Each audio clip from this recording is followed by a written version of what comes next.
Hey everyone, welcome back. Okay, today we are diving into something absolutely wild. We're looking at a truly fascinating and admittedly highly provocative geopolitical framework that was recently outlined by Professor Jiang. Look, if you've been trying to make sense of the dizzying array of global conflicts right now, because let's face it, it's a lot to keep track of, you are definitely in the right place. Professor Jiang has essentially mapped out the current state of global affairs using this brilliant geopolitical chess theory. We're going to unpack his exact framework today to understand not just what major global powers are trying to achieve, but specifically how these global tensions are putting intense, and I mean intense, pressure on the United States system. Pressures that, according to his theory, could potentially lead to a civil war and even a highly controversial third term for Donald Trump. Okay, let's dive into this and look at our roadmap for today's explainer. We'll start with the geopolitical chessboard, then move to America's grand strategy. Check out the rival powers on the board, discuss the threat of civil war, and finally, unpack that third-term prediction. So, Section 1, the geopolitical chessboard and defining our pieces. To truly understand global conflict, we really can't just look at isolated news events. It's like trying to understand a chess match by only watching one square. We have to see the underlying mechanics of how these global players operate and what pieces they actually have at their disposal. And this brilliantly illustrates Professor Jiang's core framework. He assigns chess pieces to different elements of a nation's power. So the king is a nation's political system itself. The queen, which, as we know, is the most powerful piece on the board, represents its grand strategy, literally the ultimate vision for how that country wants the world to run. Then you have your attack vectors, your rooks, your knights, your bishops, and these are the specific military and economic tools a country uses to actually execute that grand strategy. And finally, the pawns. These are the sacrifices a nation is willing to make to protect its king and achieve the queen's ultimate objective. Moving right along to Section 2, America's Grand Strategy, also known as Fortress America.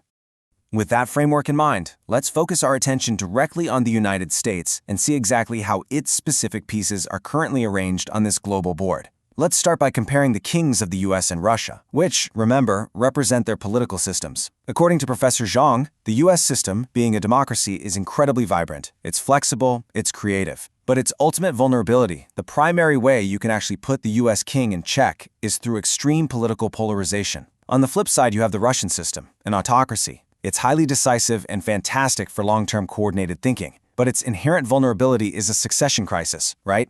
Because if the autocrat falls, the whole system can basically break down overnight. Understanding these very different vulnerabilities is absolutely crucial to understanding how these rival nations attack each other.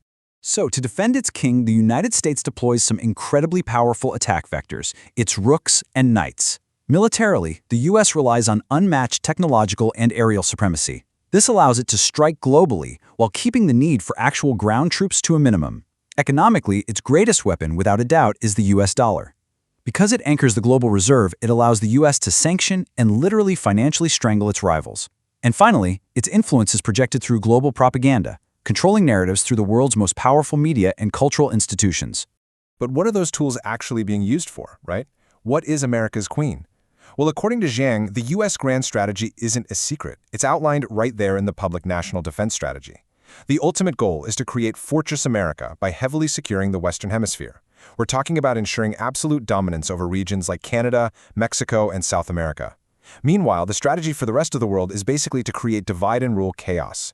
By keeping rival nations bogged down in regional conflicts across Europe, the Middle East, and Asia, the U.S. positions itself as the indispensable supplier of weapons, resources, and finance to all sides.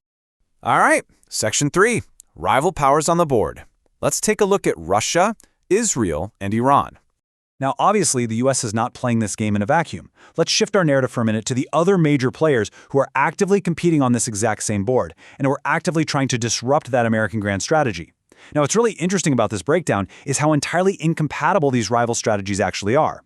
Professor Jiang notes that Russia's strategy is the Third Rome. This is a desire to unite the Christian world under its leadership, utilizing its massive geography and its unmatched land artillery. Then you have Israel, operating on the Greater Israel Project, aiming for dominance in the Middle East from the Nile to the Euphrates and leveraging the world's most powerful intelligence agency, Mossad. Meanwhile, Iran's grand strategy is to unite the Muslim world under its religious leadership, systematically displacing US-aligned nations using powerful proxy forces like Hezbollah and the Houthis. Let's look closer at Iran's approach against the US because it's particularly strategic. Because Iran absolutely cannot defeat the US in a direct head-to-head fight, Jiang explains that they play a relentless war of attrition. He calls it a game of uncle. They hide their key military assets deep inside mountain fortresses where airstrikes just can't reach them. They operate this highly decentralized command structure spread across 31 provinces, which means direct decapitation strikes are completely useless. And crucially, they aggressively deploy asymmetrical warfare, threatening critical energy choke points like the Strait of Hormuz. Their entire goal here is to inflict enough sudden economic pain on the global system to force the US to ultimately back down. Which brings us to Section 4, the threat of civil war and checkmating the US king.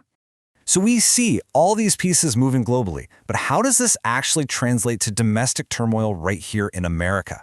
Let's look at how these massive global pressures specifically target the inherent vulnerabilities of the US king. Professor Jiang makes a really vital theoretical point here. Rival powers know for a fact that a direct military invasion of the United States is impossible. Because of its sheer geography and military might, the US just cannot be conquered from the outside. Therefore, the only viable geopolitical strategy to defeat the American empire is to basically force it to defeat itself from within. And how exactly do you do that? Well, you target the king's biggest vulnerability: extreme polarization.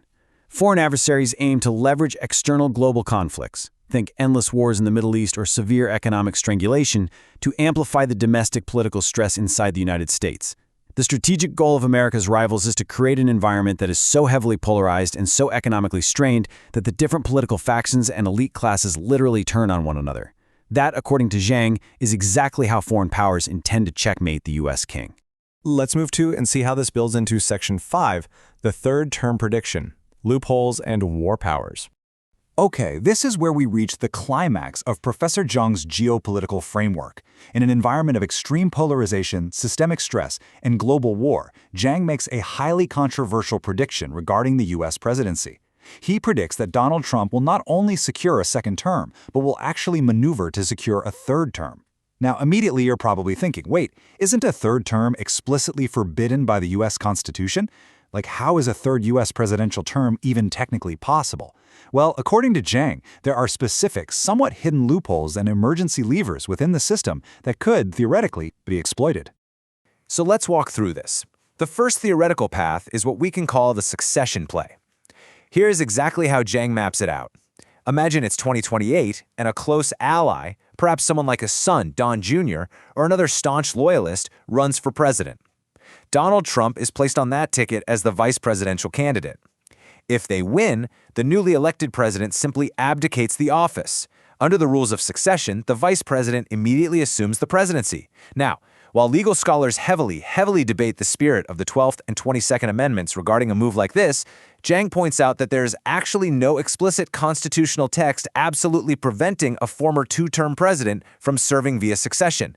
And ultimately, any dispute about it would be settled by a Supreme Court that currently leans conservative. But Jiang also details an alternative, much darker path: emergency war powers. In this scenario, the escalating conflict with Iran devolves into a grueling, multi-front forever war. To sustain a massive ground conflict over in the Middle East, the US is eventually forced to institute a national military draft. Amidst all this global chaos and potential domestic unrest, the president invokes emergency war powers, utilizing the crisis as a legal justification to simply suspend regular elections entirely, essentially freezing the political system right in place. And Jiang actually points to real-world legislation to back up this theory. He notes that starting in December, American males aged 18 to 24 will be automatically registered for the Selective Service System. Now, while the draft has existed for a long time, obviously, this specific shift to an automatic registration system is viewed by Jiang as the foundational groundwork being laid for the exact kind of massive ground troop mobilization that would be required for a drawn-out global conflict. Now, you might be wondering, why would a leader purposefully pursue these extreme loopholes? Jiang impartially bases this on a psychological assessment of Donald Trump. He argues that Trump is a figure deeply driven by public attention and optics, viewing a peaceful retirement as basically equivalent to fading into obscurity. Furthermore, Jiang notes that because Trump genuinely maintains that the 2020 election was stolen from him, he psychologically views a potential 2028 run not as an illegal third term, but rather as owed compensation. In his mind, it's his rightful delayed second term. So the crucial point is this: we are looking at a highly volatile mix of massive global grand strategies colliding head-on with immense domestic vulnerabilities. If you are enjoying this breakdown and want us to keep making explainers that help you cut through the noise and really make sense of these complex global tensions, please hit subscribe to help this channel, Conflict Explain, continue to grow and bring you these insights. We've seen the board today. We've defined the pieces, mapped out the grand strategies, and looked at the constitutional loopholes that could, theoretically, be triggered. But the ultimate question Professor Jiang leaves us with is profound. As these massive global powers actively maneuver to force the United States into internal chaos, will the American democratic system prove resilient enough to hold firm? Or, as history warns us about literally all great superpowers, are we currently witnessing the inevitable twilight of an empire? It's a lot to think about, for sure. Thanks so much for learning with us today, and we'll see you on the next Explainer.